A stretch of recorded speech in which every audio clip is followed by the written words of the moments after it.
सवाल ये है कि गोट फार्मिंग के लिए इब्तदाई लागत कितनी होती है और इसमें मुनाफा कितना होता है?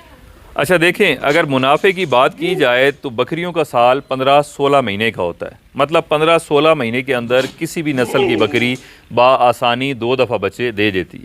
अगर एक दफ़ा उसके ज़िम्मे 2 बच्चे लगाएं, एक दफ़ा 1 लगाएं, ये मिनिमम है। 3 बच्चे 2 दफ़ा डिलीवर करने के बाद बकरी के आ जाते हैं।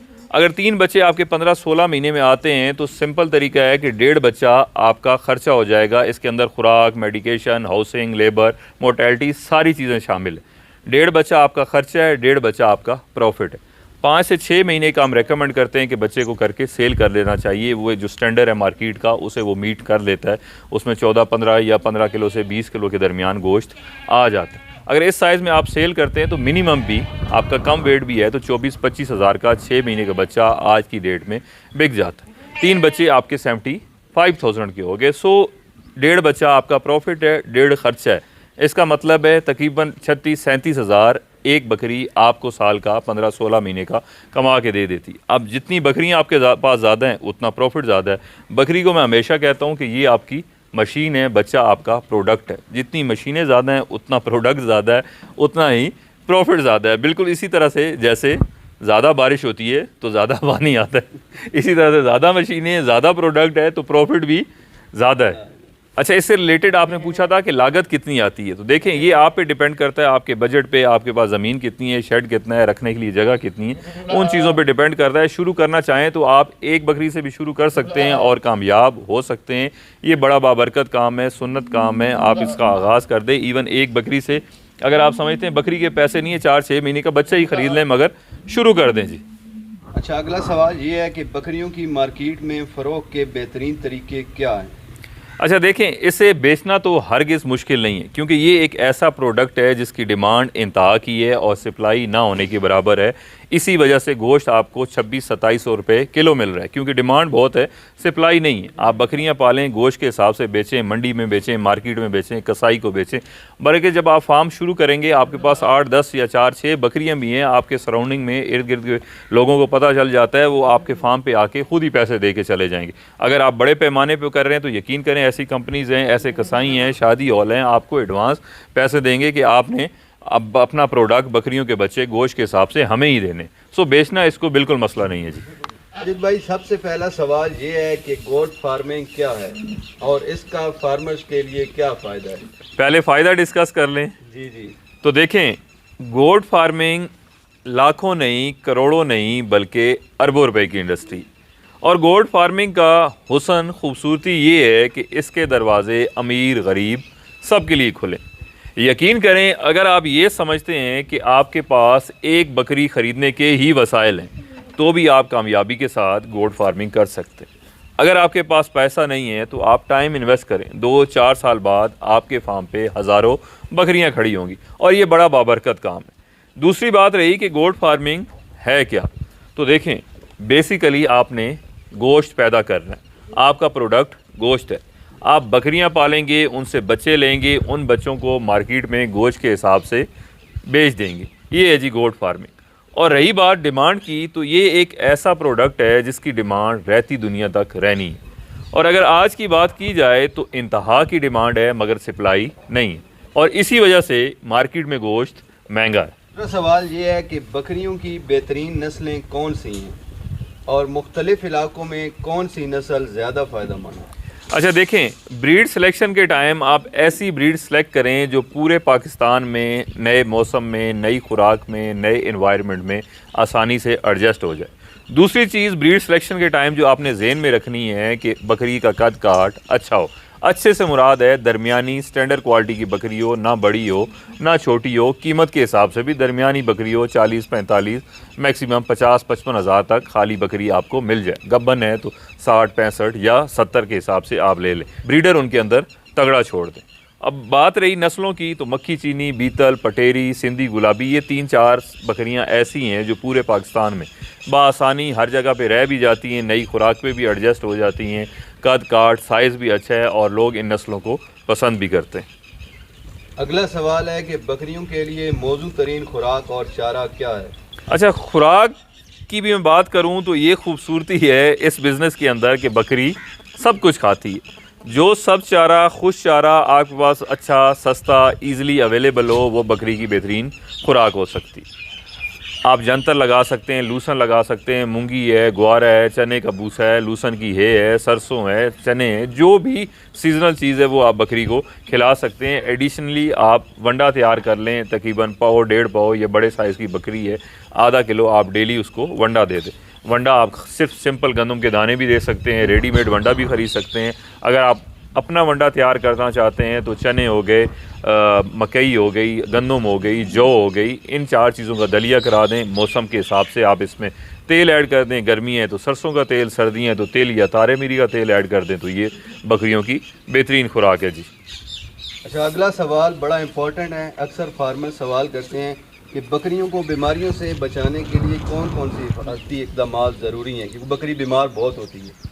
अच्छा देखें, बीमारी कोई भी ज़िंदा चीज़ है, किसी को भी आ सकती है। सबसे पहली चीज़ है बकरी की खुराक अच्छी रखें, उसकी सेहत अच्छी है तो वो बीमारियों से बची रहेगी। दूसरी चीज़ है वैक्सीन। बड़ी सस्ती वैक्सीन है, बड़ी आसान है। साल में 3 मेन, जिन्हें हम कोर वैक्सीन कहते हैं, वो बकरियों की 3 वैक्सीन करा ली जाएँ तो इन्हें बीमारी से, अमवात से बचाया जा सकता है। रही बात नज़ला, ज़ुकाम, बुखार, मोशन, ये इंसान की तरह हर जानदार को ये चीज़ें आती जाती रहती हैं। सिंपली आप 5-6 इंजेक्शन हमने एक वीडियो में भी जिक्र किया, आप अपने फार्म पे रखें तो बकरियों को ट्रीट किया जा सकता है। वैक्सीन 2 टाइम होती हैं, सर्दी आने से पहले, गर्मी आने से पहले। अप्रैल के महीने में एक वैक्सीन हो जाएगी ETV की। सितंबर, अक्टूबर या नवंबर में, मतलब ठंड शुरू होने से पहले, आप CCPP की 15 दिन का गैप दे के PPR की वैक्सीन करवा लें। ये 3 वैक्सीन है। गवर्नमेंट के हॉस्पिटल से, लाइव स्टॉक के जितने हॉस्पिटल हैं वहाँ से ये वैक्सीन फ्री हो जाएगी। आप प्राइवेट भी करवाते हैं तो 50-60 रुपया मैक्सिमम एक बकरी की वैक्सीन का खर्चा आएगा। साल का 100 रुपया या 150 रुपया एक बकरी पे आपका खर्च होगा वैक्सीन की मद में, जो इंतहाई कम है, ना होने के बराबर है। आपकी बकरी ज़्यादा कीमती है, मगर हम लोग केयर नहीं करते, वैक्सीन नहीं करवाते, जिसकी वजह से बीमारियाँ आती हैं।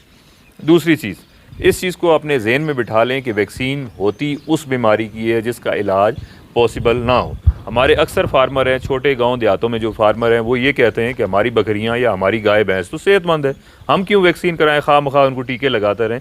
तो वैक्सीन होती उसी चीज़ की है जिसके इलाज मुमकिन ना हो और ये बीमारी आने से पहले होती है। सो वैक्सीन ज़रूर करवाएं जी। अगला सवाल है, बकरियों के लिए एक मुनासिब शेड या बाड़ा कैसा होना चाहिए।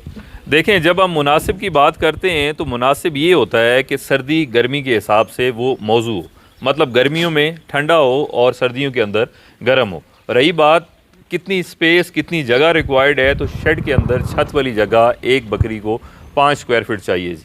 शेड से बाहर, जिस तरह अभी हम खड़े हुए हैं, ये ओपन बाड़ा है, बाड़े के अंदर बकरी को 10 स्क्वायर फीट जगह चाहिए, ये मिनिमम है। मतलब 5 फीट छत वाली, 10 स्क्वायर फीट बाड़े के अंदर, टोटल एक बकरी के ज़िम्मे 15 स्क्वायर फीट है। ये मिनिमम जगह है, इससे कम करेंगे तो पॉसिबल नहीं है। इससे आप जितना ज़्यादा करेंगे वो कंफर्टेबल है। अगर इतनी ही दें आप 15 स्क्वायर फीट एक बकरी को, तो भी आप कामयाबी के साथ गोट फार्मिंग कर सकते हैं जी। अच्छा, अगला क्वेश्चन है कि गोट फार्मिंग में दूध और गोश्त की पैदावार बढ़ाने के लिए क्या इक़दाम किए जा सकते हैं। देखें, अगेन मैं यही कहूँगा कि आप अच्छी खुराक दें, सेहतमंद जानवर होगा, वो दूध भी ज़्यादा देगा, गोश्त भी ज़्यादा देगा। उसकी हाउसिंग, बाड़ा, शेड अच्छा दें, जब मौसमी असरात से बचा रहेगा तो भी उसकी प्रोडक्शन अच्छी होगी। तीसरी चीज़ है वैक्सीनेशन, टाइमली आप उसकी वैक्सीनेशन करवाएँ। अच्छा, अगला सवाल है कि बकरियों की अफजाइश नस्ल यानी ब्रीडिंग के लिए कौन से तरीके सबसे ज़्यादा मौसर हैं। देखें, सबसे अच्छा तरीका तो ये है कि आप ब्रीडिंग सीज़न डिक्लेयर करें। आपकी बकरियां सेम टाइम पे क्रॉस हों, इकट्ठे बच्चे दें, एक साइज़ के बच्चे हों, उनकी हाउसिंग, उनकी मेडिकेशन, उनकी फीडिंग, ओवरऑल मैनेजमेंट सेम होनी चाहिए।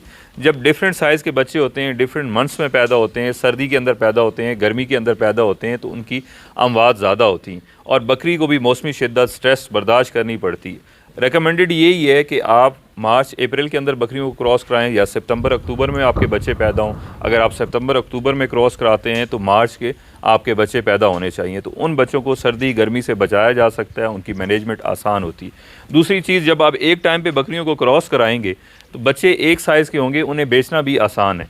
ऐसा नहीं है कुछ बच्चे जनवरी में पैदा हो रहे हैं, कुछ फरवरी में पैदा हो रहे हैं, आप कहेंगे कि ये दिसंबर में बिकेंगे, ये नवंबर में बिकेंगे, ये जनवरी में बिकेंगे। इससे होगा क्या, मिस मैनेजमेंट की वजह से, डिफरेंट साइज़ होने की वजह से आपके बच्चे एक्सपायर भी होंगे, बकरियां भी बीमार होंगी, उनकी प्रॉपर केयर नहीं हो पाएगी। दूसरी चीज़ है, जब डिफरेंट टाइम पे आप उन्हें सेल करेंगे तो आपको पता नहीं चलेगा 5 अभी बिक गए, 10 अगले महीने बिक गए, क्या आ रहा है क्या जा रहा है। पैसे की मैं बात कर रहा हूँ। जब एक साइज़ के 100 बच्चा 50 बच्चा आपके फार्म पे तैयार है, जब इकट्ठा बिकेगा, इकट्ठा पैसा भी आपके हाथ में आएगा, आपको पता चलेगा कि क्या आ रहा है क्या जा रहा है, और मोटिवेटेड भी रहेंगे। अच्छा, वैसे तो काफ़ी सारे सवाल हैं, हम इंशाल्लाह अगली वीडियो में भी डिस्कस करेंगे और करते रहेंगे इंशाल्लाह। लेकिन इस सेशन का सबसे आखिरी क्वेश्चन ये है कि नए फार्मर को गोट फार्मिंग शुरू करते वक्त किन बुनियादी गलतियों से बचना चाहिए?